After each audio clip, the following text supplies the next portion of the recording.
నమస్తే, welcome to Sakshi education. This is Ram. ఇటీవల APSC విడుదల చేసినటువంటి గ్రూప్ 2 తుది ఫలితాల్లో ఏఎస్ఓగా సెలెక్ట్ అయినటువంటి సురేష్ రెడ్డి గారు మనతో ఉన్నారు. వారి మాటల్లో మరిన్ని విషయాలు తెలుసుకునేటువంటి ప్రయత్నం చేద్దాము.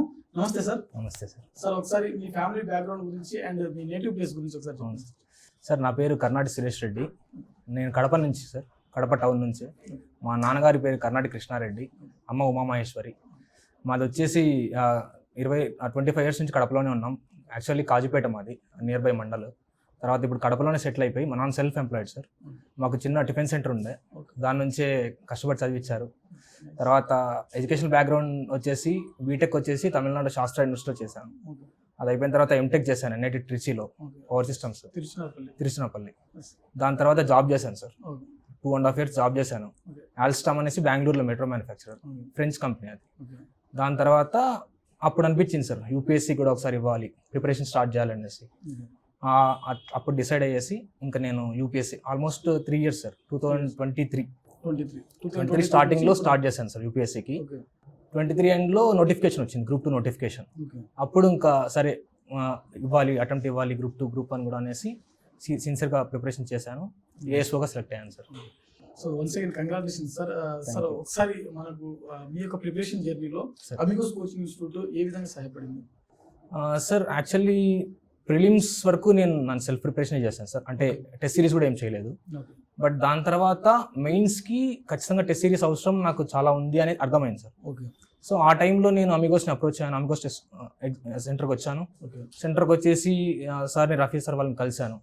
టెస్ట్ సిరీస్ అనేది దాని ఇంపార్టెన్స్ అంతా నేను అర్థమైంది సార్. నా ఫ్రెండ్స్ కూడా ఆల్రెడీ సర్వీస్లో ఉన్నారు, సివిల్ సర్వీసెస్లో కూడా ఉన్నారు. వాళ్ళు చెప్పారనమాట, వాళ్ళ గైడెన్స్ చాలా హెల్ప్ అయింది. అట్ ది సేమ్ టైం ఇక్కడికి వచ్చిన తర్వాత నాకు కాంపిటేటివ్ స్పిరిట్ అనేది చాలా డెవలప్ అయింది సార్ అమిగోస్లో బేసికల్లీ. ఎందుకంటే నేను వచ్చినప్పుడు స్టార్ట్ చేసిన ప్రిపరేషన్ నాకు ఎంత క్వాలిటీగా పోతుంది అని తెలిసింది ఈ ఇన్స్టిట్యూట్ ద్వారానే. ఎందుకంటే సార్ టెస్ట్ రాసేటప్పుడు నా ర్యాంక్ ఎక్కడ ఉంది ఫస్ట్ అది చూస్తాను నేను. ఈసారి నాది 10th ర్యాంక్ ఉంటే నెక్స్ట్ నేను దానికంటే ముందుకు ఎలా రావాలి. సో ఈ ప్రాసెస్లో నేను కాంపిటేటివ్ స్పిరిట్ని చాలా డెవలప్ చేసుకున్నాను సార్. అది ఆ విధంగా నాకు అమిగోస్ టెస్ట్ సిరీస్ చాలా హెల్ప్ అయింది. సార్ మీకు అమిగోస్ కోచింగ్ ఇన్స్టిట్యూట్ గురించి ఎలా తెలిసింది? ఎందుకంటే మనకు అశోక్ నగర్, అదేవిధంగా గాంధీనగర్, అదేవిధంగా మనకు తెలిసినారు ఇలాంటి ఏరియాలలో నెంబర్ ఆఫ్ కోచింగ్ ఇన్స్టిట్యూట్స్ ఉన్నాయి. అయినా కానీ మీరు అమిగోస్ ని ఎందుకు చూస్ చేసుకున్నారు?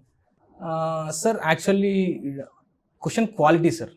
నేను వేరే ఇన్స్టిట్యూట్స్ కూడా చూశాను.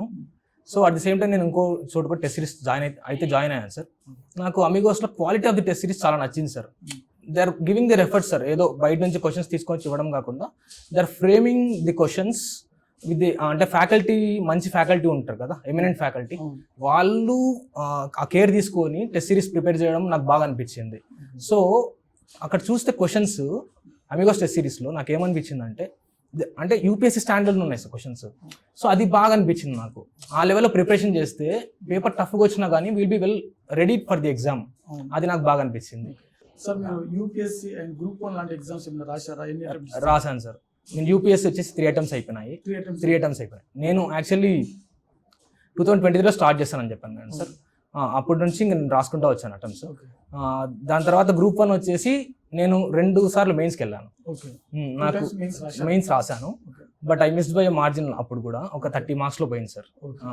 ఈసారి ఇంకా రాలేదు, మార్క్స్ రాలేదు. వస్తే అనాలిసిస్ చేయాలి, ఎక్కడ మిస్టేక్స్ చేశానని తెలుసుకొని మళ్ళీ గ్రూప్ 1కి యూపీఎస్సీకి అటెంప్ట్స్ అయితే ఖచ్చితంగా ఇవ్వాలని ఉన్నాను సార్. మీరు యూపీఎస్సీ 3 attempts ఇచ్చారు, గ్రూప్ 1 2 times మెయిన్స్ రాశారు. అవును సార్. సో మీకు ఎక్కడ పోతుంది అనేది, అంటే ఎక్కడ మీరు మిస్టేక్స్ చేస్తున్నారు అనేది మీరు అబ్జర్వ్ చేశారు ఒకసారి? చేశాను సార్. యాక్చువల్లీ నేను ఫస్ట్ 2 attempts అప్పుడు ఆన్సర్ రైటింగ్ మీద ఎక్కువ ఫోకస్ పెట్టలేదు సార్. దానివల్ల నాకు ఇంపాక్ట్ బాగా పడింది సార్. గ్రూప్ 2లో అయితే నేను 2 మెయిన్స్ ఇచ్చాను. యూపీఎస్సీలో అయితే 3 attemptsలో ఒకటే మెయిన్స్ ఇచ్చాను సార్. ఈసారి ఇచ్చాను లాస్ట్ టైం. బట్ నాకు ఇంటర్వ్యూ కాల్ అయితే రాలేదు. మార్క్స్ వచ్చిన తర్వాత నేను చూడాలి సార్ ఎక్కడ మిస్టేక్ అయిందనేసి. కంటిన్యూ చేస్తున్నాను సార్ ప్రిపరేషన్. సార్ మనకు ప్రజెంట్ మార్కెట్ లో నెంబర్ ఆఫ్ ఇన్స్టిట్యూట్స్ ఉన్నాయి. సో అయినప్పటికీ స్టూడెంట్స్ అనేటువంటి వాళ్ళు ఒక ఇన్స్టిట్యూట్ ని ఒక కోచింగ్ ఇన్స్టిట్యూట్ ని సెలెక్ట్ చేసుకోవాలంటే డైలమాలో ఉన్నటువంటి పరిస్థితి. ప్రతి ఇన్స్టిట్యూట్ అనేది వాళ్ళు పబ్లిసిటీ చేసుకునేటువంటి పరిస్థితి.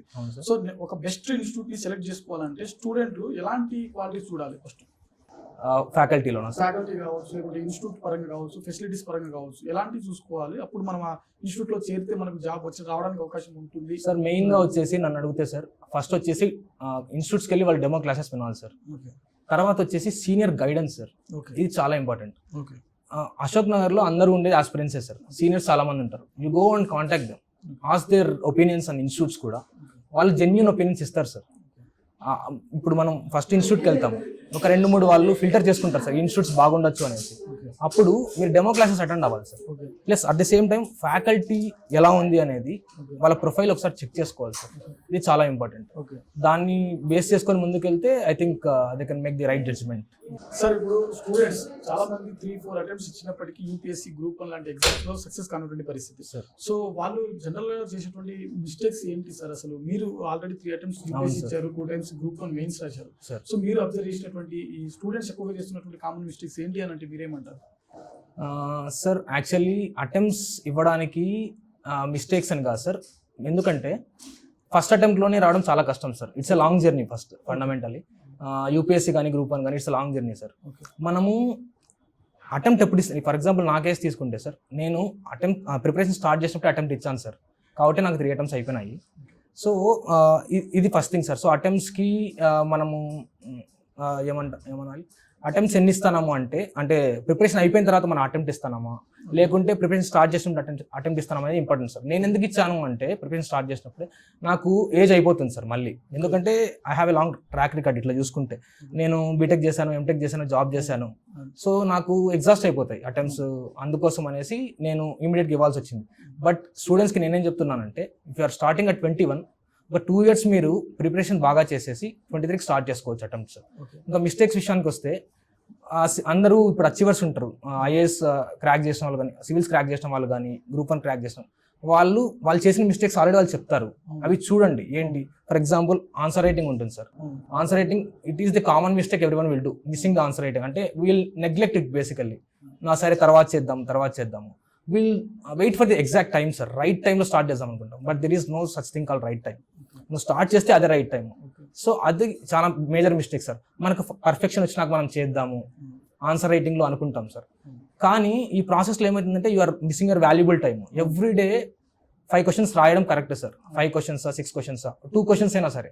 సో అట్లా స్లోగా ప్రోగ్రెస్ అయితే ఖచ్చితంగా they will become perfect some day. Yeah. So students కి, aspirants, APPSC, TGPSC, APPS, UPSC లాంటి ఆస్పిరెంట్స్ కి మీరు ఇచ్చేటువంటి సలహాలు కానీ సూచనలు కానీ యాజ్ ఏ ర్యాంకర్ గా? సార్ నేనేం చెప్తానంటే, ఫస్ట్ నార్మల్గా ప్రిలిమ్స్ వరకు వచ్చేసి అంటే మొత్తం ఫండమెంటల్ పీవై కేసు మీద బాగా ఫోకస్ పెట్టాలి సార్. ఓకే. ఏ ఎగ్జామ్ అయినా సరే ప్రీవియస్ ఇయర్ క్వశ్చన్స్ అనేది చాలా important. That will guide us a lot. First ప్రిలిమ్స్కి వచ్చేసి నార్మల్ అందరు చెప్పినట్లే సోర్సెస్ ఉంటాయి సార్, అవి బాగా చదువుకొని మెయిన్స్కి వచ్చేసరికి టెస్ట్ సిరీస్ జాయిన్ అవ్వాలి సార్. టెస్ట్ సిరీస్ వాళ్ళకి చాలా నేర్పిస్తుంది, వాళ్ళు మిస్టేక్స్ ఎక్కడెక్కడ చేస్తున్నారు అవి ఫైండ్ అవుట్ చేయడానికి ఒక మెంటర్ ఉంటారు టెస్ట్ సిరీస్లో. వాళ్ళు చెప్తారు ఇక్కడ మిస్టేక్స్ చేస్తున్నారు మీరు, ఇవి రెక్టిఫై చేసుకోండి. ఈ ప్రాసెస్లో 1% ఇంప్రూవ్మెంట్ ఏడే ఉంటుంది, అది ఫైనల్లీ ఎండ్ రిజల్ట్ సక్సెస్ ఇస్తుంది sir. Thank you sir. Once again congratulations. Thank you sir. Thank you thank you so much.